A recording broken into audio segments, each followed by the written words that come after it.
श्री गणेशाय नमः। ओम नमो भगवते वासुदेवाय। कार्तिक महात्म व्रत कथा 29वां अध्याय। धनेश्वर ब्राह्मण की कथा। पूर्व भाग में आपने श्री सूत जी महाराज के द्वारा आत्मज्ञान और पाप पुण्य की कथा श्रवण की। यह कथा उसी का शेष भाग है।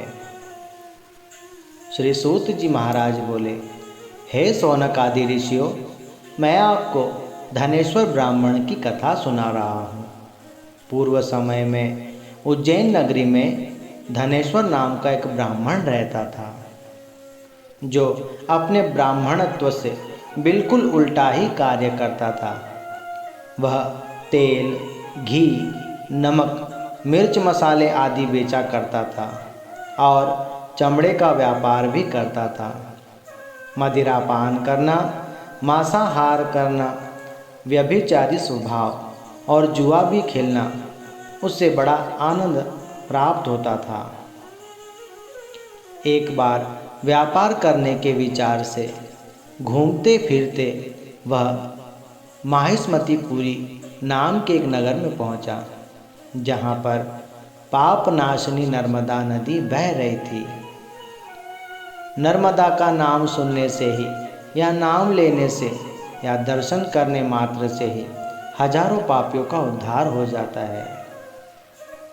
और धनेश्वर ब्राह्मण भी 1 महीने तक वहीं नर्मदा नदी के किनारे पर एक स्थान पर रहने लगा।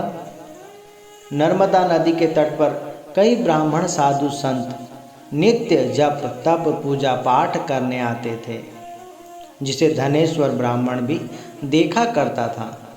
और वहाँ पर जो ब्राह्मण साधु संत वेदों शास्त्रों और पुराणों की कथा करते थे, धनेश्वर भी वहाँ बैठे बैठे वह कथा श्रवण कर लेता था। वहाँ पर अनेक पुजारी जप तपधारी, कोई विष्णु जी की माला, कोई तुलसी माला, कोई रुद्राक्ष माला धारण किए हुए भगवान की भक्ति में लीन था। और अनेकों साधु संत ऋषि मुनि जटाधारी जो भी वहाँ पर आते जाते थे, धनेश्वर ब्राह्मण नित्य उन्हें देखा करता था और विष्णु भगवान का नाम सुनता रहता। रोज रोज उन सब के दर्शन करता था। और इस प्रकार धनेश्वर पूरे कार्तिक महीने में वहाँ रहकर कार्तिक महीने की समापन विधि और जागरण देखा। पूर्णिमा के दिन गौ ब्राह्मण की पूजा, संतों का भंडारा और भक्तों द्वारा दीपक जलाते हुए देखा। संध्या के समय भगवान श्री भोलेनाथ के मंदिर में दीपक जलाने का उत्सव किया गया था। उसने वह भी देखा। पूर्णिमा के दिन भगवान श्री भोलेनाथ ने त्रिपुरासुर नामक दैत्य का वध किया था। इसलिए सभी भगवान के भक्त प्रेमी दिया जलाने का उत्सव मनाते हैं।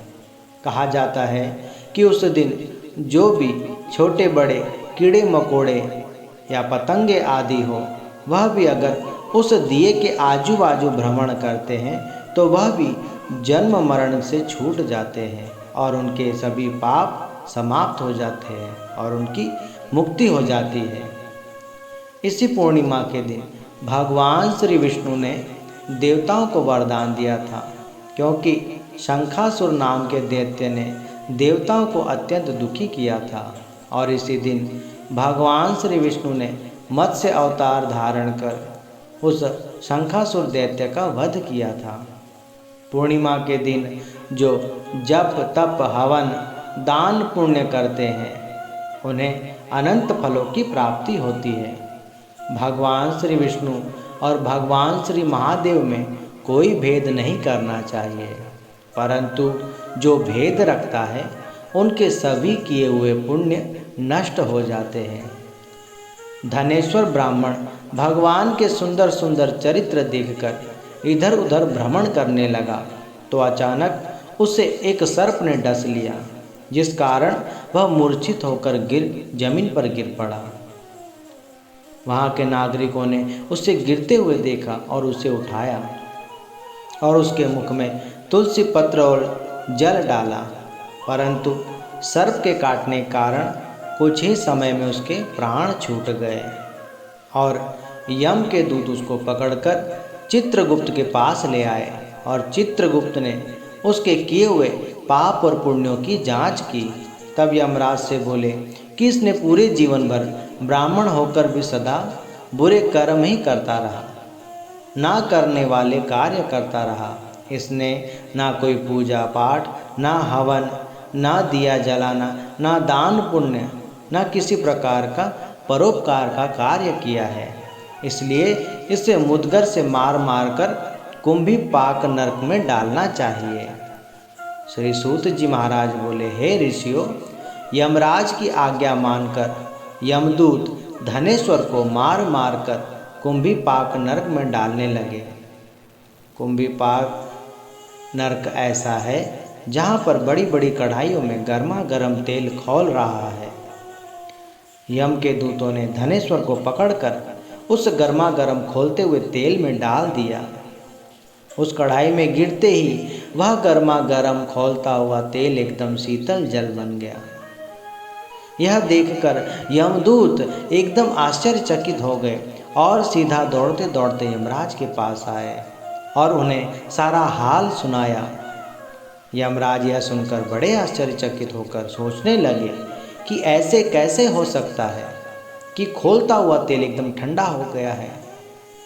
और तभी वहाँ पर नारायण नारायण नारायण नारायण इस मंत्र का जाप करते हुए श्री नारद जी आए और यमराज से बोले, हे यमराज, मैं आपकी चिंता समझ रहा हूँ, इसलिए मैं आपकी चिंता दूर करने यहाँ पर आया हूँ। उस धनेश्वर ब्राह्मण ने अंत समय में नरकों से छुड़ाने वाला पुण्य प्राप्त किया है, इसलिए यह नरकों के भोगने के लायक नहीं है। यदि कोई पुण्य करने वाले के समीप रहता है तो उसे पुण्य के 6वें हिस्से का फल प्राप्त होता है। और इसने संपूर्ण कार्तिक महीने में नर्मदा नदी के तट पर रहकर साधु संत महात्मा और ब्राह्मणों की पूजा पाठ देखता रहा तथा कथा श्रवण करता रहा, इसलिए यह बड़ा पुण्यात्मा बन गया है। साधु संतों भक्तजनों के दर्शन करने से इसे संपूर्ण कार्तिक महीने के व्रत का फल प्राप्त हुआ है, इसलिए यह किसी भी हालत में अब नरक का अधिकारी नहीं हो सकता। जो जीव इस कार्तिक महीने का व्रत रखता है या व्रत रखने वाले का दर्शन, स्पर्श और वार्तालाप करता है, वह उनके पुण्य का 6वां अंश प्राप्त कर लेता है।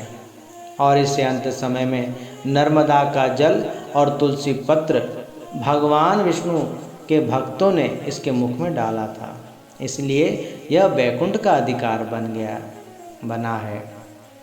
इसको अनिच्छा से ही पुण्य प्राप्त हुआ है, इसलिए यह यक्ष योनि में जाएगा और पाप भोग के रूप में सब नरकों का दर्शन मात्र करके ही यम यातना से मुक्त हो जाएगा। इतना कहकर श्री नारद जी ब्रह्मलोक की ओर चल पड़े। फिर यमदूतों ने धनेश्वर ब्राह्मण को सब नरकों के दर्शन कराकर उसे यक्ष लोक में ले गए और वहां जाकर धनेश्वर ब्राह्मण श्री कुबेर जी के पास अनुचर बन के धन यक्ष नाम का यक्ष बनकर रहने लगे। जो जैसा कर्म करता है उसे वैसा ही फल मिलता है, इसलिए जो भी कर्म करे बिना किसी कामना के ही करने चाहिए। और यह कार्तिक का महापवित्र महीना मोक्ष और योग का दाता है। व्रत रखने वाले के दर्शन मात्र करने से ही करोड़ों जन्मों के पाप नष्ट हो जाते हैं और हजारों अश्वमेध यज्ञ करने का फल मिलता है। पद्म पुराण कार्तिक मास महात्मा धनेश्वर ब्राह्मण की कथा बाबत 29वां अध्याय समाप्त।